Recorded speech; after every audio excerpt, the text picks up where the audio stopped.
की एक बार दोबारा बोलो, भारत माता की। अब ठीक है तो साथियों,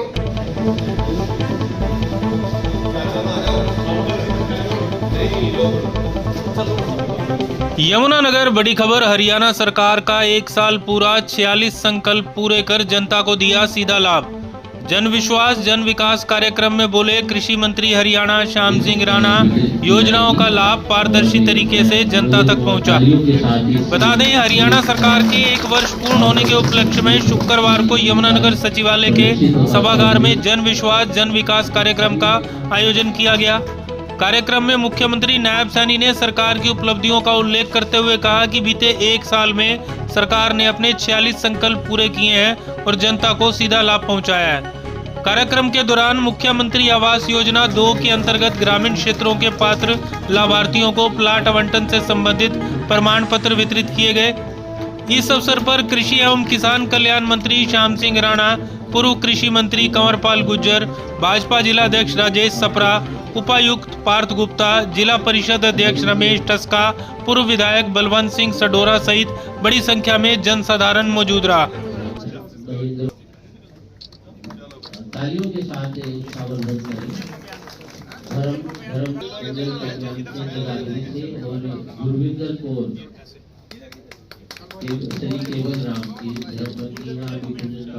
बता दें, कृषि मंत्री श्याम सिंह राणा ने कहा कि हरियाणा सरकार ने बीते 1 वर्ष में आम जन के हित में अनेक योजनाएं शुरू की हैं, जिनका लाभ पारदर्शी व्यवस्था के माध्यम से सीधे लोगों तक पहुंचाया जा रहा है।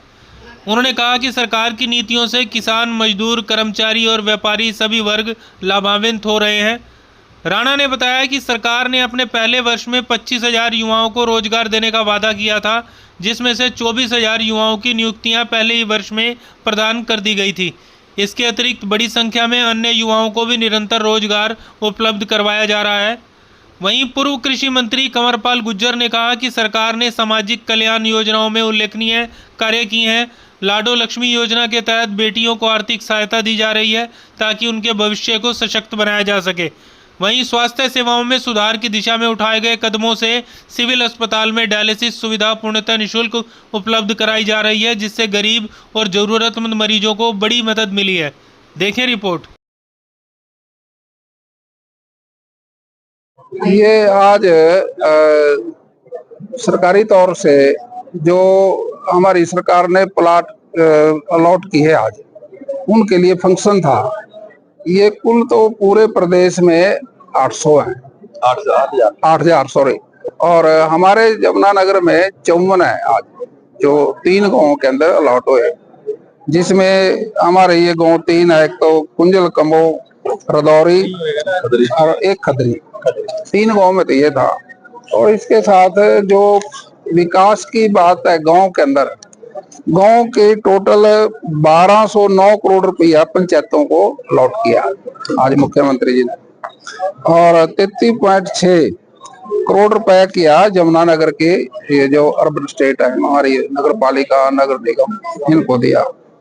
और इसी तरह से जो हमारे यहाँ प्रदेश में और देश में विकास की बात चलती है, वो चलती है सड़कों से, रास्ते सुगम हो जाए। अब उदाहरण के तौर से मैं कहता हूँ, चंडीगढ़ से नारनौल 8 घंटे लगते थे, अब 4 घंटे लगते हैं। इसी तरह से जितने नेशनल हाईवे बने हैं देश में और सड़कें चौड़ी हुई है, ये विकास तेजी से इस कारण होता है। ये दूसरा, जो हमारी खेती है, खेती कोरोना काल के अंदर खेती बहुत मजबूत रही। हमारा देश कृषि प्रधान देश है और इसमें सारी दुनिया का 30% जो क्षेत्र है, जो समतल जगह है, वो भारत में है, और उसका हमारे को फायदा भी मिला। और इस कृषि को ज्यादा और बढ़िया बनाने के लिए हमारे देश के शिवराज चौहान जी ने, प्रधानमंत्री जी ने और हमारे मुख्यमंत्री जी ने इसके लिए बड़े काम किए। एक तो 48 घंटे में किसानों के पैसे उनके खाते में आना, ये बड़ी बात है ये। लेकिन बीजेपी के शासन से पहले ये पैसा किसानों के खाते में नहीं आता था, आड़तियों के खाते में आता था। और उसका हिसाब जब सारी फसल खत्म हो जाती थी 2-3 महीने के बाद हुआ करता था, उसमें परेशानी होती थी किसान को। अब 48 घंटे में पैसा आया, इससे किसान को समृद्ध हुआ इससे। और किसान के लिए कुछ हमारी सरकार ने और प्रदेश की सरकार ने, देश की सरकार ने विशेष ध्यान भी दिया। नकली बीज, नकली दवाई, उसके लिए 5 साल की कैद का प्रावधान किया, 5 लाख रुपए जुर्माने का किया। तो ये सारे काम जो है हमारे यहाँ पराली प्रबंधन है, जैसे पहले आग लगती थी खेतों में, अभी आपको शायद सुनने में ना आया हो, केवल 3 केस आए ऐसे, जो सैटेलाइट से तो ज्यादा आए थे 7, लेकिन वो कुछ और निकले, आगजनी के केस थे, कूड़े में, करकट में, हमारे यहाँ कितने के 3। बाकी उसके बाद कोई अभी सूचना नहीं मिली। हमारे यहाँ जो मंडियों की व्यवस्था है वो अच्छी हुई, लेकिन बारिश की वजह से नुकसान भी हुआ काफी।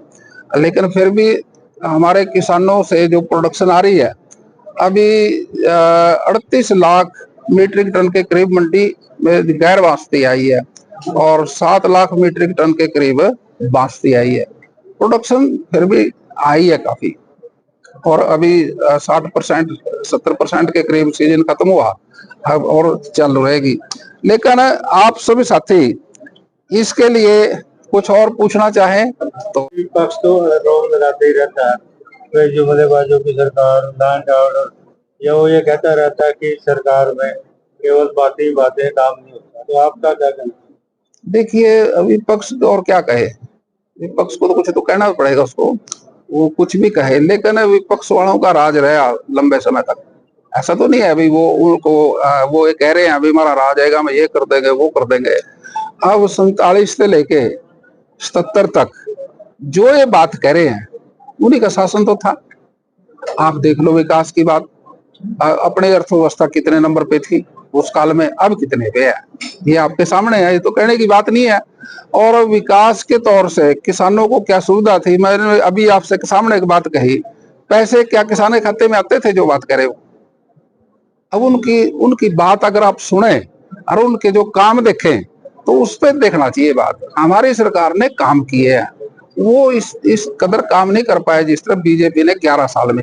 सर, नाम सिंह चुन्नौली के द्वारा डीएफएससी को थप्पड़ मारा गया है, तो ऐसा व्यवहार को क्या मानते हैं आप? देखिए, ये अनपार्लियामेंट भाषा बोलते हैं वो, और किसान यूनियन ने किसानों की बात तो करें, लेकिन अब कोई मुद्दा तो है नहीं, मारपीट पे तो रहे। अब वो पॉपुलरिटी मारपीट के माध्यम से ही प्राप्त करना चाहते हैं। किसानों को तो कोई दिक्कत है नहीं, प्रदेशवासियों को तो हमारा राष्ट्रीय पर्व है हमारा दिवाली का, और ये सारे देश विदेश में हम खुशी इसको मनाते हैं। और देश की अर्थव्यवस्था माननीय मोदी जी अब सारे मिलके हम कहते हैं ना, जैसे आत्मनिर्भर भारत और स्वदेशी को अपनाए। हम सारे 140 करोड़ लोग मिलके, अगर स्वदेशी एक ऐसा मंत्र है जो देश के लिए आने वाले समय में अर्थव्यवस्था को बहुत आगे तक ले जाएगा। हमारी ताकत है 140 करोड़ लोग, युवा भी हैं, बुजुर्ग भी हैं। हम अपने देश की बड़ी चीजों को खरीदें, और जैसे कहते हैं लोकल फॉर वोकल, भाई अपने स्थानीय गांव की बनी चीज है, शहर की बनी चीज को खरीदें जिसमें हमारे कारीगरों का योगदान है, और देश की अर्थव्यवस्था उससे मजबूत होगी। दिवाली खुशी मनाए और स्वदेशी को अपनाए। देखिए, बहुत बड़ी उपलब्धि है हरियाणा सरकार की, और मैं समझता हूँ कि जो माननीय मुख्यमंत्री जी ने चुनाव से पहले कहा था कि हम 25,000 लोगों को रोजगार देंगे, और शपथ लेने से पहले ही उन्होंने 24,000 लोगों को रोजगार उसी टाइम ही उनको ज्वाइनिंग दे दी, और उसके बाद भी काफी बड़ी संख्या में लोगों को ज्वाइनिंग देने का काम किया। जो लाडो लक्ष्मी योजना जिन्होंने कही, हालांकि पूरे देश में कई स्टेट ऐसे हैं जिन्होंने कहा, लेकिन अभी तक किसी ने लागू नहीं की। हरियाणा ही एक प्रदेश ऐसा है जिसने इसको लागू कर दिया, और जल्दी ये मिलनी शुरू होने वाली है। तो ये सारे कुछ इसी प्रकार से जो हॉस्पिटल हैं, सरकारी हॉस्पिटल हैं, सभी में मुफ्त डायलिसिस की व्यवस्था जो है वो हमारी सरकार ने करने का काम किया। इसी प्रकार के जो फसलें हैं, वैसे तो पहले भी हमारी सरकार जो है 14 फसलों पे एमएसपी दे रही थी, जो कि देश में सबसे ज्यादा है। ज्यादातर पूरे देश में 3 या 4 से ज्यादा कोई भी एमएसपी दे नहीं रहा, लेकिन हम 14 पे दे रहे थे। लेकिन जब आदरणीय नैब सिंह सैनी जी प्रदेश के मुख्यमंत्री बने तो उन्होंने 24 की 24 फसलों पे एमएसपी देने की घोषणा की, उस पर हमने काम कर रहे हैं, हम आज भी कर रहे हैं। इसी प्रकार से 70 साल से ऊपर जो आयुष्मान है, आज सबको आयुष्मान का लाभ उसमें दिया जा रहा। वैसे भी प्रदेश में बड़ी संख्या में आयुष्मान का लाभ दिया जा रहा।